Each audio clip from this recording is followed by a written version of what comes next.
Rabotai, good morning. We are continuing in Simon Kuf Chav Daled in Halacha Chet. We started speaking about in the previous class regarding an Omen Chatufa.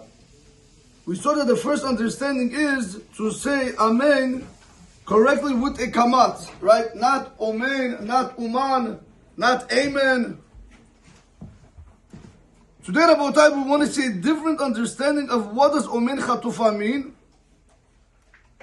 The Shulchan Aruch states, וכן שלא יחטוא וימהר לענות אותו קודם שיסיים המברך.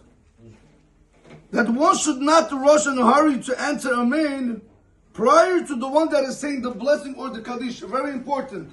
And I'll show you a very important Gemara.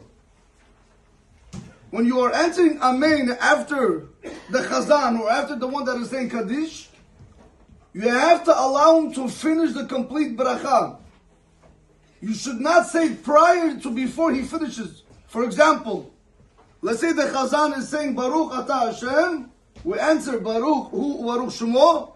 Then he says Mechaye HaMeitim. But he prolongs in the Meitim and you already answer Amen. That should not be done. The Mishnah Berurah in Siv Katan Lamed says Shiyamtim Ad Shiyasayem HaShlich Tzibur Kol HaTeiva Achrona Legamri. You have to wait until the Shlich Tzibur completes the whole last word completely. Now, Rabotai, this is why it's very hard to do anything when you're listening to Barachot, especially the Chazar Tashat or even Kaddish. V'yesh anashim, and you have some people shematchalim la'anot be'et sheshaliach tzibur omed adayin bechatzi tava achrona. Some people, they answer Amen prior to the Shlich Tzibur even finishing the last word. He's in the middle still. The Mishnah Berurah says, V'zeh asur.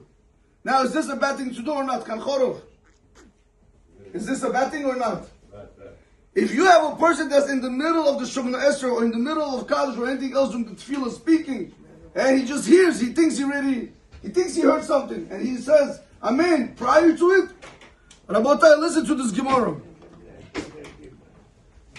In Masechet Berachot in Dav Mem Zayin Amud Aleph, Ben Azai says, Kol ha'oneh Amen chatufa yitchatefu yamav. Anybody who goes and he says Amen chatufa, right? You say it prior to the one that is saying the bracha. Since you rushed and you were so fast to answer Amen because you weren't paying attention, Rabotai guaranteed, Rabotai Ben Azai, not my word. Ben Azai says, they guarantee you from heaven, you could be certain that when he came to shul that morning, you just made it a liability on your life. They're going to rush in Shamayim, they're going to be very quick to also take you before you complete your time. Just like you didn't allow the Chazan to complete the Barakah and you said Amen, they're going to also take a person before his time. This, we have to be very, very careful when it comes to answering Amen.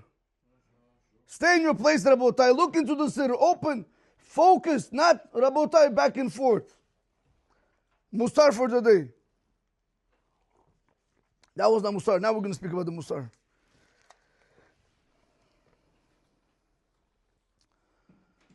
Rabotai, the Rambam writes in Perik Hey Mihilchot Deot. He says you have a lot of times Talmidei Chachamim, especially we want to speak about Talmidei Chachamim. We're going to move on to regular people. He says you have Talmidei Chachamim, unfortunately, Rabotai, not everybody, but you do have, that they have to know, Rabotai, that they have to be on a higher level than the whole nation, everybody else. What does that mean? He says like this, just like we see when you look at a Chacham, you see that in his Chokhmah, in his wisdom, he's different, in his character traits, he's different. So too comes the Rambam, and he says, he also has to be different in his actions, the way he eats, the way he drinks, the way he has relations with his wife, the way he goes to the bathroom, the way he speaks, the way he dresses, the way he handles his business dealings. Rabotai, all of this should be exceptionally becoming and befitting of a Talmid Chacham. If a person is a Talmid Chacham, he has to be above, not like everybody else, he has to be above everybody else. He brings down over here a story, Rabbi Akiva, with the students. He was very concerned if they were proper students that he can teach them Torah. So what did he do, Daniel? What do you think he did? He had to test them. How do you test them? He said, I'm going to put food in front of them. I want to see how they behave. He put two students in front of him. He put one piece which was fully cooked, one piece which was not cooked, not fully cooked. The smart student, he took the piece of meat, he tried to break it, he see it didn't work, he put it back, he was fine with eating bread the whole meal. Another student, what did he do? He took the piece of meat, he sees it was not breaking, then what did he do? He started taking with his teeth and he's trying to rip it apart. He sees it's not working. Rabbi Akiva said to himself, he said, this is why I have to see and make sure that when I teach Torah, it has to be proper people that are accepting my Torah. Rabotai, you have to remember, why is this important? Because if you're teaching Torah to a student she'einu hagul, like it's brought down in Yoredeya, Rabotai, Rabbi Akiva says they had Torah, but they had no derech eretz, they didn't know how to eat. Everything, Rabotai, begins from the way we behave. How you eat, how you drink, how you talk, how you dress. If we cannot have that, I can teach a lot of Torah, but it's not going to help. Now, Ilan, answers the question why a lot of people don't understand. Why is there always speaking in shuls? Yet the rabbi says it again and again and again. And still you have people speaking. Why is that possible? Very simple, Daniel. Because the Torah does not penetrate. Why? Because they don't have the rechesh. They're not a utensil to be able to accept the Torah. From there you see, Rabotai, that these people are not refined. That's what, Rabotai, we have to be very careful. As Jews, we have an obligation, whether you're a Talmud Chacham, whether you're not a Talmud Chacham. So today, if you have a black kippah on your head, you wear a white shirt, today they call you Domlo, Chalfeh, Rabbi. Even the shawarma guy was already called the Rabbeinu. That's bad.